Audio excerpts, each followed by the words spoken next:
नमस्कार मंडळी, रामराम. तर जे कोणी नॉनव्हेज खात नाही, कृपया त्यांनी स्वच्छतागृहामध्ये जाऊन शिशू करावी. कमेंट बॉक्समध्ये अजिबात नाही. आम्ही आणि बाकीचे लोक आनंदाने खातात, तर त्यांना खाऊ द्या. तर आज मी बनवणार आहे स्पेशल खेकड्याची भाजी, जी की मला प्रचंड आवडते. मला खेकडा खूप आवडतो. तर त्यासाठी मी आधी आधी त्याला खलबत्त्यामध्ये थोडंसं ठेचून घेत आहे, नाहीतर मिक्सरच्या ब्लेड खराब होतील. त्यामुळे पहिले मिक्सरमधून काढून घेतला आणि एका भाजीवर तर भागत नाही, कारण अर्धे एक खातात तर अर्धे दुसरंच खातात. तर आमची मुलं नॉनव्हेज जास्त खात नाही, तर त्यांच्यासाठी दाल खिचडी बनवण्यात येत आहे आणि आमच्या बाकीच्यांसाठी खेकड्याची भाजी. आणि सोबतच आत्ता मुलांना पास्ता खायचा आहे, तर त्यासाठी ताई पास्ता बनवणार आहे. जे कोणी नॉनव्हेज खातात, तर त्यांना नॉनव्हेजमध्ये कुठला पदार्थ जास्त आवडतो ते कमेंटमध्ये नक्की सांगा.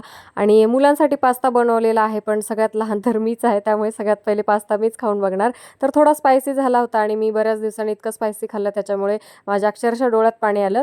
तर तुम्हाला कोणाला नॉनव्हेज आवडतं कमेंटमध्ये नक्की सांगा. व्हिडिओ लाईक करा, चॅनल सबस्क्राईब करा. टाटा.